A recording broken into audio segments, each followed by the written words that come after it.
St. George, a complete guide to England's legendary patron saint. Imagine a knight in gleaming armor, red cross proudly displayed on his horse and tunic, standing before an ancient castle at sunset. Heroic, exhilarating, and maybe a bit too dramatic. But here's a fun reality check. St. George wasn't English at all.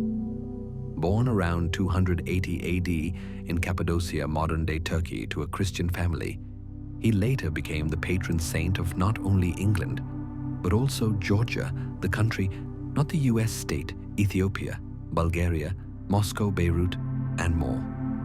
George's father was a Roman military officer, and following his father's death, almost certainly also a martyr, young George moved with his mother to Lydda, today's Lauda, Israel. He received a proper education, trained in the Christian faith, and went on to join the Roman army. Rising swiftly through the ranks, he became a tribune and later a count, possibly even serving in Emperor Diocletian's elite guard.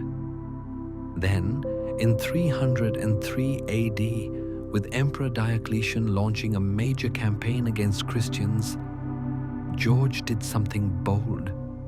He tore up the imperial edict right in front of the emperor, explicitly refusing to renounce his faith. For that, he endured torture, including the infamous Wheel of Swords, before being beheaded on April 23rd, 303 AD, just outside Nicomedia. His remains were taken back to Lydda, where devotion to his memory grew quickly, marking the start of a widespread veneration, setting the record straight on the dragon. Contrary to the famous Saint George slays a dragon storyline, the earliest version of this tale appears in 11th century Georgia, with the legend later popularized in the 13th century by the Golden Legend. In this version, George arrives at Cyllene in Libya, rescues a king's daughter, tames and slays a dragon, then refuses any treasure, symbolizing virtue over greed. Though most historians consider the dragon story symbolic rather than factual, it paints a compelling allegory of good triumphing over evil. Dragons symbolizing sin and chaos, and George's victory echoing spiritual heroism. How George became England's famous soldier saint? George's association with England strengthened during the Crusades, when knights carried his banner. By the 14th century, he was firmly part of English identity.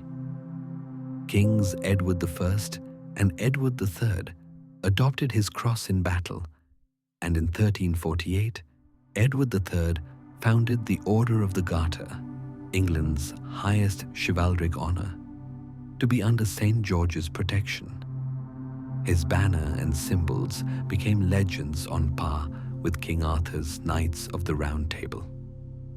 This bond deepened after the 1415 Battle of Agincourt, when English troops reportedly saw visions of St. George on the battlefield.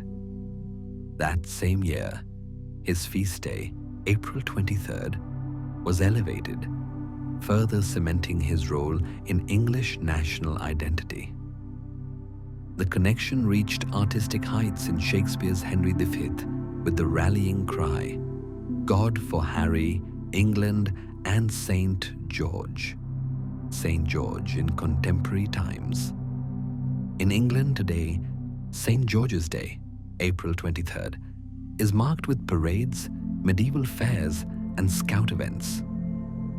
Across the English Channel in Catalonia, the day is celebrated as La Diada de Sant Jordi, with roses and books exchanged, a romantic twist on tradition. Over time, the St. George's Cross has had a rocky history, at times co-opted by far-right groups. However, mass sporting events like the World Cup have helped reframe it as an inclusive symbol of national pride. Interestingly, younger generations tend to feel less emotionally attached to the flag. reflecting broader shifts in how national identities evolve. George's legacy also survives in military honors. The Victoria Cross and George Cross both feature his imagery, signifying bravery and heroism. His story has inspired artists from Renaissance masters like Raphael to contemporary filmmakers, though many Britons might know the dragon story more than the actual martyr behind the myth. A legacy that crosses borders. From Cappadocia to Rome, Lydda to London, St. George's journey is one of transformation. From historical martyr to legendary hero to enduring cultural icon, his elevation in England was the product of Crusader spirit, royal endorsement, military myth, and literary celebrity. Even today, the Cross of St. George flies over football stadiums, scout uniforms, and historical monuments. He stands for moral courage, principled conviction, and the motto, virtue over vanity. In a world where symbols evolve and overlap, St. George remains an international figure whose story transcends geography and time, symbolizing the shared values of faith, bravery, and cultural unity.